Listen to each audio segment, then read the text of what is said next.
अच्छा, उसी स्लाइड को कंटिन्यू करते हैं बच्चे। अभी जो मैंने आप लोग को प्रीवियस लेक्चर में करवाया, structure of kidney and structure of immune system, तो स्टार्ट करते हैं फंक्शन ऑफ किडनी। अच्छा, remember one thing, the function of kidney is most important according to paper. ठीक है, पेपर में हमेशा शॉर्ट नोट में मस्ट आता है कि आपके पास व्हाट इज द किडनी, ठीक है, and explain function of kidney. So that is the most important, और ये हमेशा याद रखिए, ये आता भी है। अच्छा, what is the normally function of kidney आते हैं फंक्शन ऑफ किडनी की तरफ। अच्छा, the main role of the kidney, ठीक है, इज मेंटेनिंग होम्योस्टेसिस। अच्छा, what is mean by homeostasis? यहाँ पर एक वर्ड यूज हुआ है होम्योस्टेसिस। अच्छा, homeo means same and stasis का मतलब यहाँ पे क्या होगा? Condition. So homeo means same, ठीक है, and stasis means condition. So what is mean by homeostasis? Homeostasis का जो मेन मतलब क्या है? The maintenance of internal body environment to the respect of the outside. ठीक है, maintenance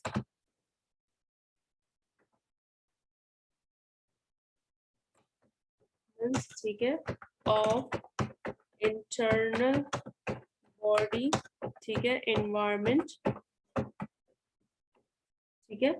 अब इंटरनल बॉडी इन्वायरमेंट, अब इन्वायरमेंट को, इंटरनल बॉडी इन्वायरमेंट को आउटसाइड ऑफ द बॉडी, ठीक है, that is the environment, environment to the outside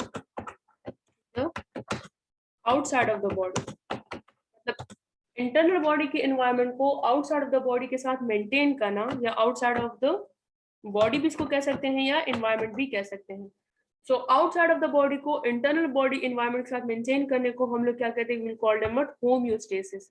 ठीक है, और इसको, तो what is mean bye homeo? Homeo means same, home, ठीक है। स्टेसिस का मतलब क्या होता है? कंडीशन। तो what is mean by this के maintenance of internal body environment with respect to outside is called homeostasis.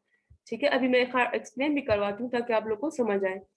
अच्छा, this means the manage fluid, ठीक है, लेवल, इलेक्ट्रोलाइट बैलेंस करेगा and other factor that keep the internal body environment, ठीक है, consistent and comfortable. तो there are several other function है, लेकिन हमारे पास जो मेन काम क्या है, वो हमारे पास क्या है? होम्योस्टेसिस का। चलिए, इसको मैं आपको व्हाइट बोर्ड के थ्रू एक्सप्लेन करवाती हूँ, बच्चे फिर सही समझ आएगी।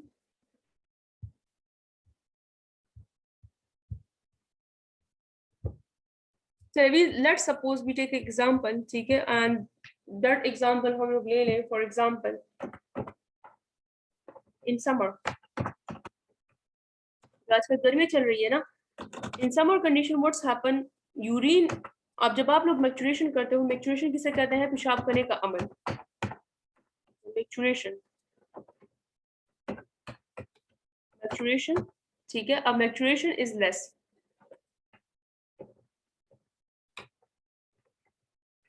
यूरिन जो है वो अक्सर देखिए आप लोग गर्मियों में कम करते हो, ठीक है।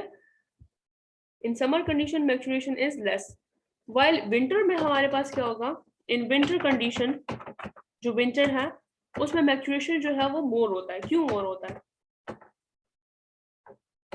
हाँ, and that is the maturation is high level भी इसको कह सकते हैं, या मैच्योरेशन इज इंक्रीजेस, मतलब आप लोग जो यूरिन है वो इंक्रीजेस।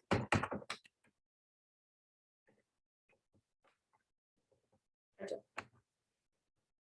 अब यहाँ पर मैंने आप लोग को दो कंडीशन करवाई है एनवायरनमेंट के लिहाज से, ठीक है। वन इज कंडीशन क्या है? समर है, समर की कंडीशन में मैच्योरेशन क्या होगा? वो लेस। अब विंटर है, विंटर में मैच्योरेशन जो है वो इंक्रीज होता है। अच्छा, what is the micturition? Urine करने के अमल को, ठीक है, process of urination, process of urination, urine करने के अमल को हम लोग क्या कहते हैं? We will call it what? Maturation.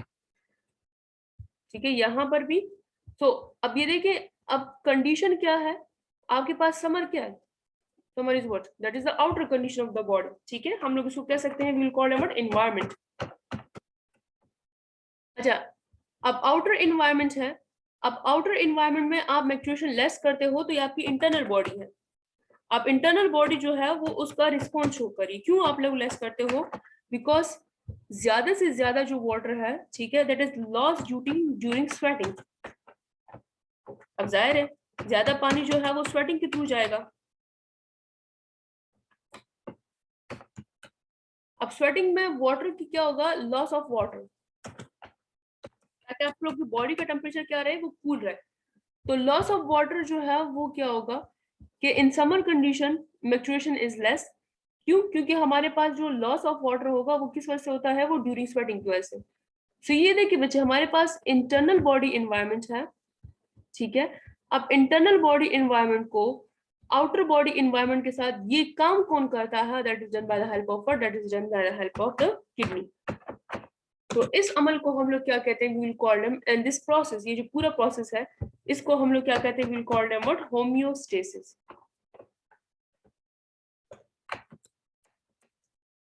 Clear है होमियोस्टेसिस?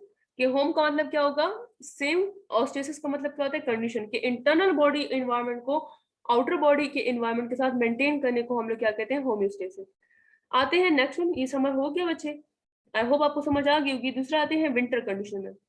विंटर के केस में हमारे पास मैक्चुरेशन क्या होगी, वो इंक्रीज हो जाती है। क्यों? क्योंकि स्वेटिंग नहीं होती। जब स्वेटिंग नहीं होती तो आप जितना पानी पीते हो तो वो बॉडी से बाहर जाता है, ठीक है, एक्स्ट्रा वाटर।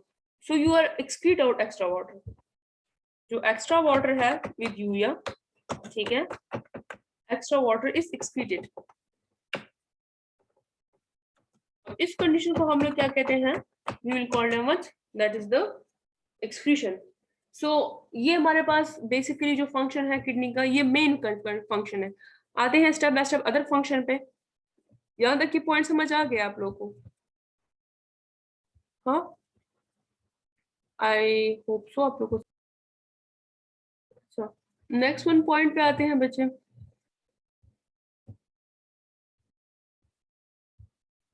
ठीक है, अब आते हैं first one function of the, अच्छा, they serve as a wide range of function. अब मुख्तलिफ फंक्शंस हैं, आप लोग के पेपर में आया आता है शॉर्ट नोट के फॉर्म में, that is the most important. ठीक है, ये मैं आपको बता दूं कि that is most important according to short note. Short note में मस्ट आता है आपके पास किडनी, तो शॉर्ट नोट में आएगा, and that is important according to faculty paper. KPK की फैकल्टी पेपर है, ठीक है, मेडिकल फैकल्टी। तो फैकल्टी के पेपर में ये क्वेश्चन मस्ट आता है कि right note on the short kidney function. तो आपके पास फंक्शन ऑफ किडनी, मैंने खैर बहुत सारा पॉइंट इंक्लूड किए, आप लोग की मर्जी है कि आप लोग इसमें जितना भी करते हो। अच्छा, फर्स्ट वन फंक्शन पे आते हैं। फर्स्ट वन फंक्शन क्या है, the kidney remove waste excretion, ठीक है। The kidney remove a number of waste product, ठीक है, and get right them in the urine, ठीक है। अब two major compounds that kidney remove are, अब जो मेजर कंपाउंड जो किडनी रिमूव करती है वो अभी, हाँ मैं अभी करवाती हूँ।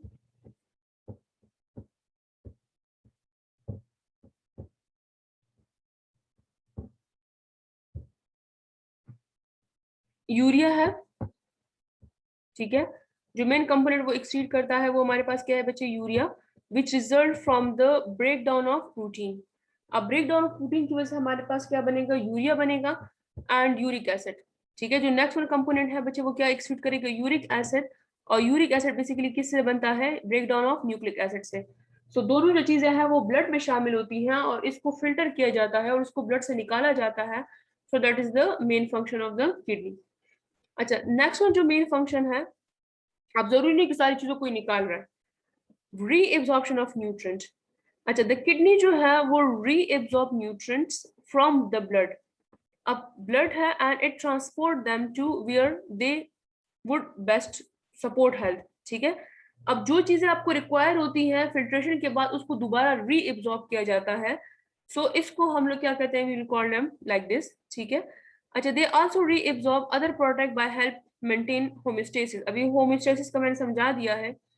रीएब्जॉर्प्शन में अकेले फिल्ट्रेशन का काम नहीं करेगा, मतलब आपके पास ग्लूकोज की इन्वायरमेंट ज्यादा है तो ग्लूकोज को क्या करेगा, रीएब्जॉर्ब करेगा। अमाइनो एसिड को भी रीएब्जॉर्ब करता है, बाइकार्बोनेट को भी, सोडियम को भी, वाटर तो अभी खैर मैंने आपको बहुत अच्छा एक्सप्लेन करवा दिया। फॉस्फेट भी हमारे पास, क्लोराइड इफ वी रिक्वायर, ठीक है, सोडियम है, अगेन मैग्नीशियम है and potassium ion. So if we require, जब हमें इसकी जरूरत होती है, सो इसको बॉडी क्या करती है, इसको बॉडी दोबारा रीअब्सॉर्ब करेगी bye the help of kidney. अच्छा, यहाँ पर एक वर्ड यूज हुआ है, थर्ड वन फंक्शन पे आते हैं। Third one main function is maintain the pH. अच्छा, in human the acceptable pH level in the blood, अब नॉर्मली जो एक्सेप्टेबल पीएच है वो 7.38 टू 7.42, ठीक है। बिलो दिस बाउंड्री, अब below this boundary the body enter state of acidemia, अगर इससे कम हो तो एसिडीमिया हो जाता है, एसिड आएगा, ठीक है। अब एसिडीमिया की कंडीशन में क्या आएगा,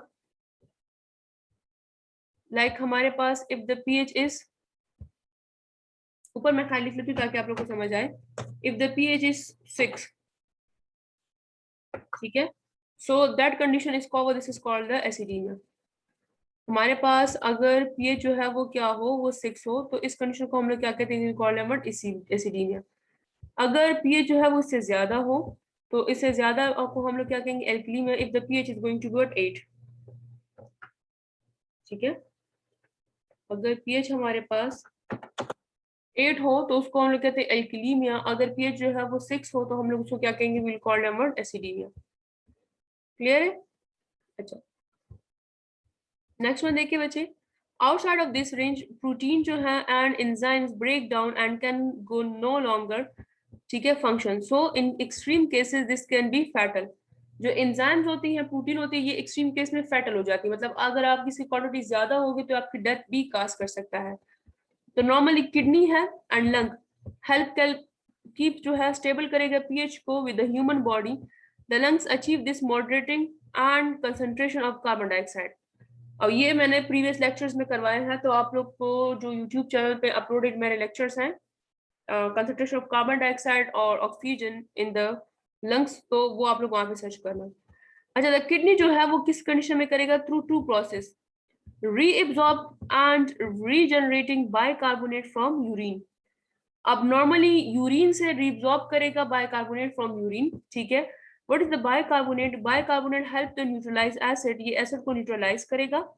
the kidney can either retain it trusted source, ठीक है, if the pH is tolerable और release if it is acid level is rise. इसको खैर मैं व्हाइट बोर्ड के थ्रू आपको समझाती हूँ, ठीक है।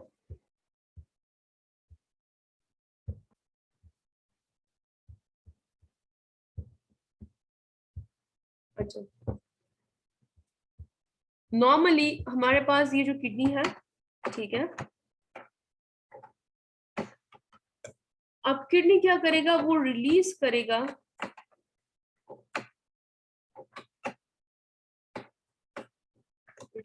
किसको, बाइकार्बोनेट को, इट रिलीज बाइकार्बोनेट, ठीक है। अब बाइकार्बोनेट को रिलीज कहाँ करेगा, that is in the blood. क्यों, क्योंकि हमारे पास बॉडी को एसिडिटी से बचाने के लिए, ठीक है, आपके पास बॉडी जो है वो अल्कलाइन नेचर में ना हो, तो उसको प्रिवेंट करने के लिए हमारे पास बाइकार्बोनेट को ये रिलीज करता है इन the blood, because of prevention of alkaline nature, ताकि आपके पास अल्कलाइनिज्म या अल्कलाइनिज्म ना काज हो, ठीक है।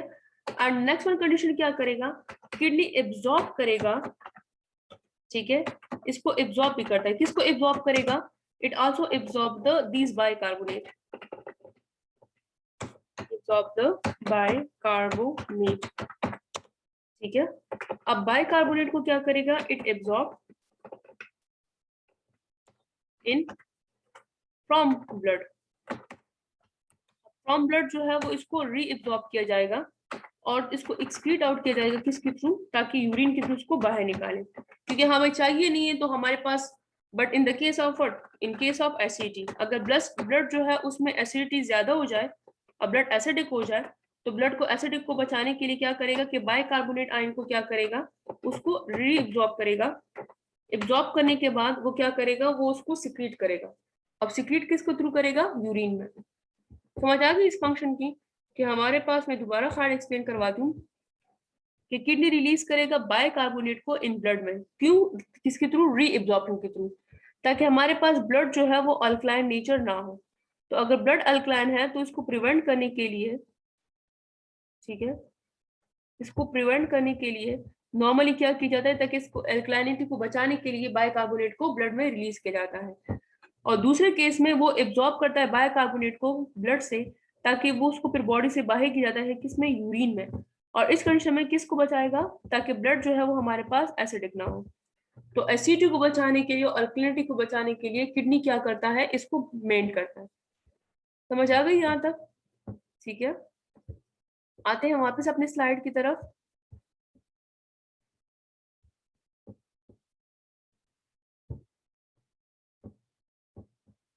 ओके, नेक्स्ट वन है, ठीक है, नेक्स्ट वन पॉइंट पे आते हैं बच्चे, excreting hydrogen ion and fixed acid. ठीक है, अच्छा, फिक्स्ड और non volatile acid are any acid that do not occur as a result of carbon dioxide. ठीक है, they result from the incomplete metabolism of carbohydrate, ठीक है, fats हो गया, प्रोटीन हो गया, they include lactic acid, ठीक है, फिर हमारे पास क्या आएगा, सल्फ्यूरिक एसिड आएगा, और फिर हमारे पास क्या होगा, फास्फोरिक एसिड। अच्छा, ये क्या है, that are material which is excrete out. अब ये एक्सक्रीट आउट कौन करेगा, ये that is also the function of the kidney. ठीक है, इसको भी खैर मैं व्हाइट बोर्ड के थ्रू समझा देती हूँ ताकि आप लोग को प्रॉपर तरीके से समझ आए बच्चे।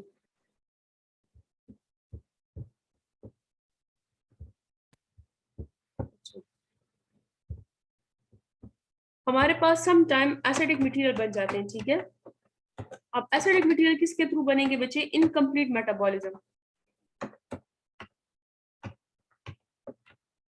अच्छा, incomplete metabolism of material, incomplete metabolism की वजह say that is a toxic. आपके ब्लड को ये क्या करेगा, ये नुकसान पहुंचा सकता है।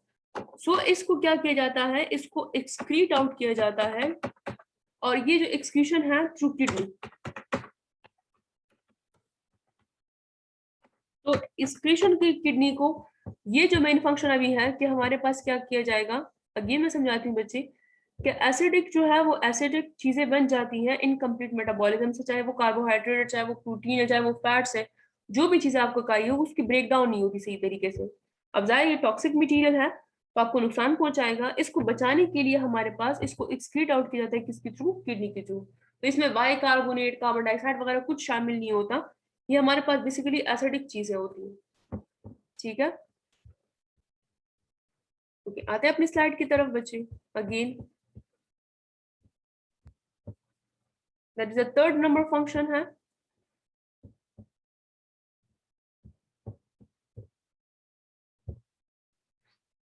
अच्छा, osmolarity.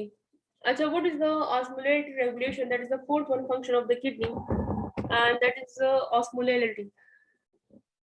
What is mean by osmolarity? Osmolarity is measured by the of the body, ठीक है, और किसके थ्रू हम लोग इसको मेजर करते हैं, इलेक्ट्रोलाइट वाटर बैलेंस के थ्रू, और ratio between fluid and mineral in the body.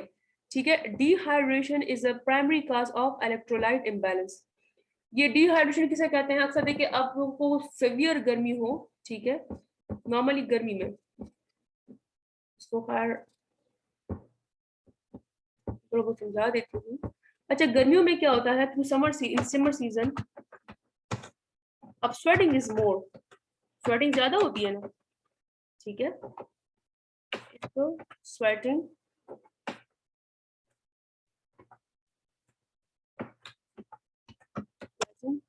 ठीक है, इज मोर। अब गर्मियों में पसीना बहुत ज्यादा बनता है, ठीक है, अब जाहिर है पसीना ज्यादा जाएगा तो पसीने के साथ हमारे पास सॉल्ट वगैरह इलेक्ट्रोलाइट भी चले जाते हैं। अब इलेक्ट्रोलाइट जब चले जाते हैं तो सडनली बॉडी डिहाइड्रेट हो जाती है। ठीक है, अब डिहाइड्रेशन, अब जरूरी नहीं कि मैंने आपको समर की example they the, it may be possible कि आपके पास डायरिया हो जाए, किसी कोई पेशेंट है, ठीक है, उसको डायरिया हो जाए। अब डायरिया में भी हमारे पास क्या होता है, पेट खराब है ना, तो पेट खराब होने के केस में भी हमारे पास क्या होगा, इलेक्ट्रोलाइट इम्बैलेंस हो जाते हैं, तो इस कंडीशन को हम लोग क्या कहते हैं, will call it dehydration. If osmolarity rise in the blood plasma, ठीक है, the hypothalamus in the brain, अब ब्रेन का जो रीजन है उसको हम लोग क्या कहते हैं, hypothalamus, respond by the passing message to the pituitary gland. pituitary gland जो है वो हमारे पास रिलीज करता है, this in turn release a anti-diuretic hormone. अब ऑस्मोलैरिटी थोड़ा बहुत डिस्टर्ब हो जाए या कंसंट्रेशन ऑफ इलेक्ट्रोलाइट ज्यादा हो जाए, ठीक है, तो सिग्नल किसको मिलेगा, हाइपोथैलेमस को। ठीक है, हाइपोथैलेमस जो है वो कहाँ पे मौजूद होता है, ब्रेन, ब्रेन से वो क्या करेगा, वो सिग्नल किसको देता है, पिट्यूटरी ग्लैंड को। पिट्यूटरी ग्लैंड जो है वो हार्मोन रिलीज करता है जिसको हम लोग क्या कहते हैं, anti diuretic hormone. Anti diuretic hormone जो है वो बेसिकली इसका फंक्शन क्या है, इंक्रीज यूरिन कंसंट्रेशन, यूरिन की कंसंट्रेशन को ज्यादा भी करेगा, उसमें वाटर को भी इंटर करेगा और उसको कम भी कर सकता है, ठीक है, इट इज डिपेंड अपॉन इसको। खैर मैं ड्राइंग को क्लियर करके आपको यहाँ पे की थ्रू समझाती हूँ तो फिर आपको सही समझ आए, ठीक है।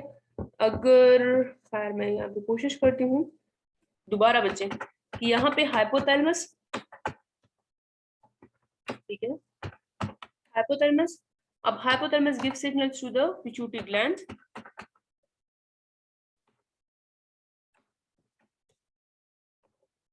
ठीक है, pituitary gland, at that time pituitary gland release a hormone जिसको हम लोग क्या कहते हैं, we'll call them what, ADH, anti diuretic hormone, इसको हम लोग वाटर रीअब्सॉर्बिंग हार्मोन भी कहते हैं, ठीक है। अब ADH का मेन जो फंक्शन है, अब ADH क्या करेगा, इट टारगेट किडनी,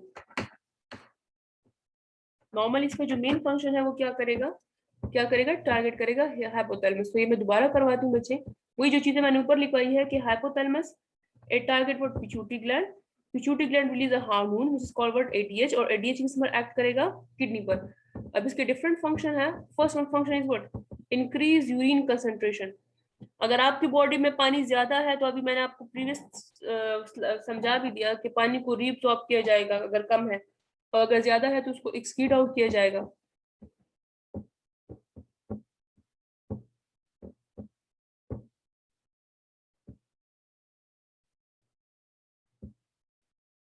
ठीक है, इंक्रीज यूरिन कंसंट्रेशन। अच्छा नेक्स्ट वन है the fifth one function, and fifth one function is what, that is the,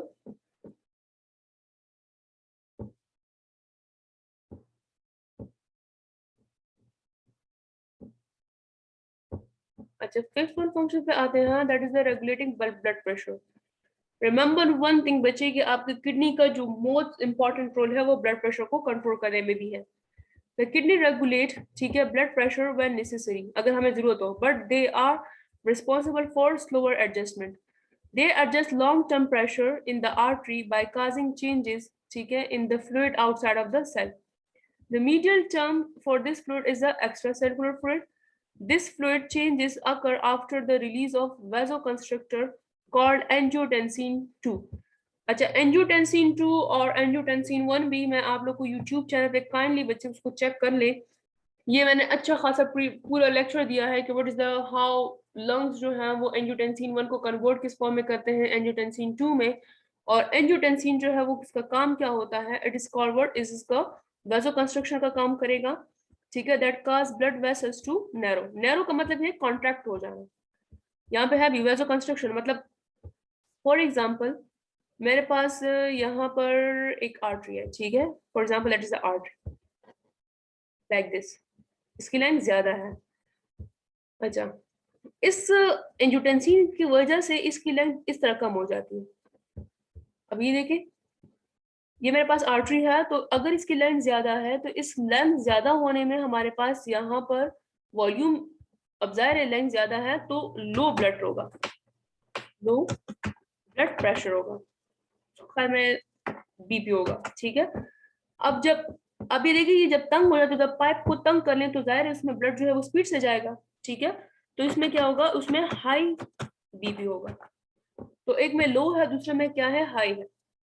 अच्छा the next one is what, समझ आ गई यहाँ तक, ठीक है, what is the function of angiotensin whatever, okay. They work other function to increase kidney absorption, like sodium chloride को भी एब्जॉर्ब करेगा, साल्ट को भी एब्जॉर्ब करेगा, this effect increase the size of the extracellular fluid compartment in the rise of the blood pressure, ठीक है, anything that alter the blood pressure can damage the kidney।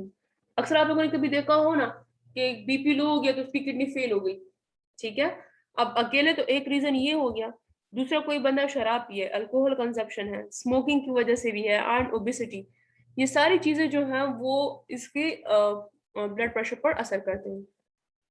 Clear है यहाँ तक, ठीक है, ओके नेक्स्ट स्लाइड पे आते हैं बच्चे।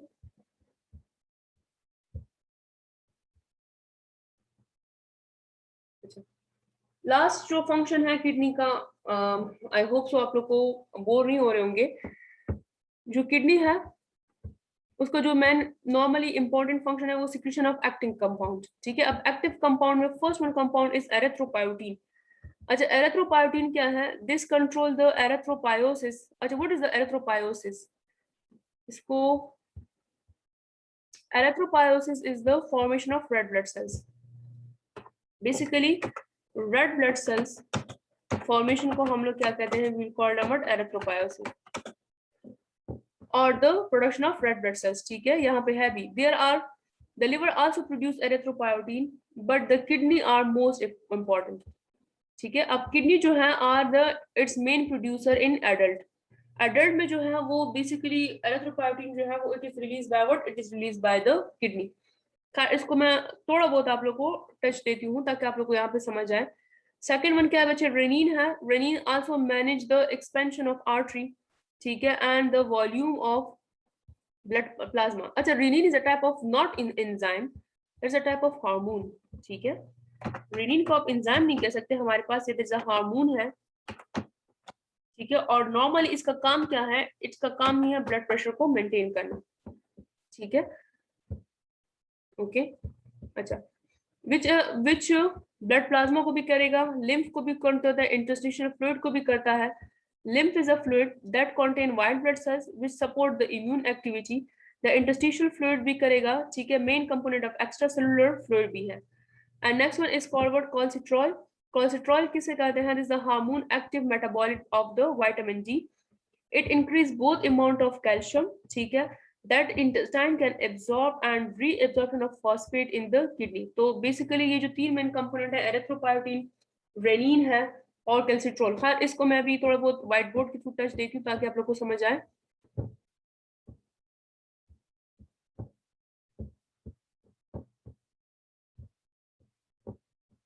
अच्छा अच्छा, फॉर एग्जांपल आप लोग के जो रेड ब्लड सेल्स है, if red blood sales is low, red blood sales जो क्वांटिटी है या क्या होगा, या ये लो होगी, इसका डायरेक्ट असर हमारे पास क्या होगा? ऑक्सीजन पे होगा। Oxygen concentration is less. Remember यहाँ पर जो मैं आपको की थ्रू समझा रही हूँ बच्चे, उसको याद रखें, ठीक है। ऑक्सीजन कंसेंट्रेशन यहाँ पे क्या हो जाती है? वो कम हो जाती है। जब ऑक्सीजन कंसेंट्रेशन कम हो जाती है तो इट डायरेक्टली टारगेट किसको टारगेट करेगा? किडनी को टारगेट करेगा, ठीक है। It target kidney. Kidney release a hormone and that hormone is basically covered. This is called the hormone, a type of enzyme है, and that one is called erythropoietin.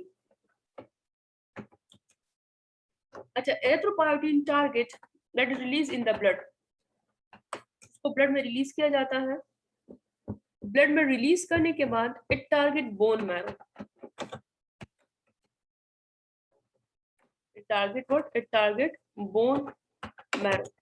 अब bone marrow क्या करेगा? Bone marrow produce new red blood sales, new red blood sales. तो red blood sales कभी भी खुद नहीं बनते, बल्कि हमारे पास कौन बनाता है उसको? एरिथ्रोपोइटिन। यहाँ मैं दोबारा एक्सप्लेन करवाती हूँ बच्चे, देखें कि रेड ब्लड सेल्स की क्वांटिटी इज लो, तो अब जाहिर ऑक्सीजन कंसंट्रेशन भी लेस होगी ब्लड में।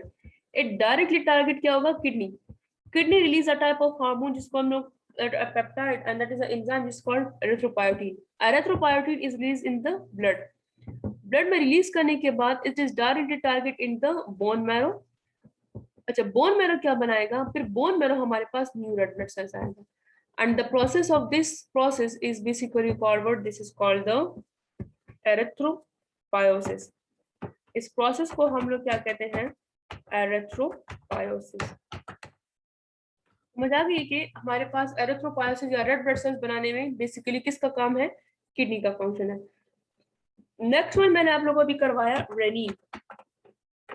अच्छा, renin is release by the juxtamedullary cell of the juxta, ठीक है, मेडुलरी सेल्स, ठीक है, of nephron. Kidney basically made up of nephron, ठीक है। और बेसिकली इसका जो मेन टारगेट है, it control what?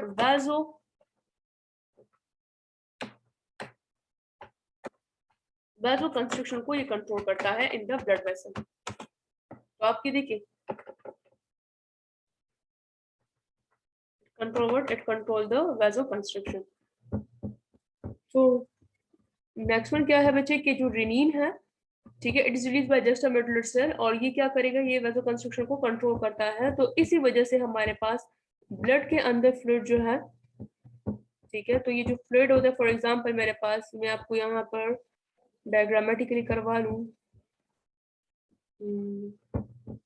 For example मेरे पास ये एक सेल है, ठीक है, that is another one cell, यहाँ पर अनदर वन सेल, ठीक है। अब वेसोकंस्ट्रिक्शन का जो वेसोकंस्ट्रिक्शन या ब्लड वेसल्स को बेसिकली कंट्रोल करता है, तो इसके मुख्तलिफ फंक्शन है। पहले वन फंक्शन क्या है, यहाँ पर फ्लूइड को मेंटेन करना, ठीक है। तो यहाँ पर जो फ्लूइड होता है, इसको हम लोग क्या कहते हैं, कॉल्ड व्हाट, इंटरस्टिशियल फ्लूइड। तो इंटरस्टिशियल फ्लूइड को मेंटेन करना, फिर यहाँ पे थोड़ा बहुत प्रोटीन की कमी हो तो इसको कंट्रोल करना, तो सारा काम जो है बच्चे वो हमारे पास कौन करता है, रेनिन। नेक्स्ट वन है विटामिन जी एब्जॉर्प्शन। तो किडनी जो है, इसका जो मेन फंक्शन है, it also help in the vitamin D absorption. तो विटामिन डी की एब्जॉर्प्शन करेगा इनसाइड द स्मॉल इंटेस्टाइन। तो स्मॉल इंटेस्टाइन में विटामिन डी एब्जॉर्प्शन का काम भी हमारे पास किसका है, किडनी का। यहाँ तक क्लियर है, what is the erythropoiesis, what is the function of renin, what is the function of the vitamin D. Okay, आते हैं अपनी स्लाइड की तरफ।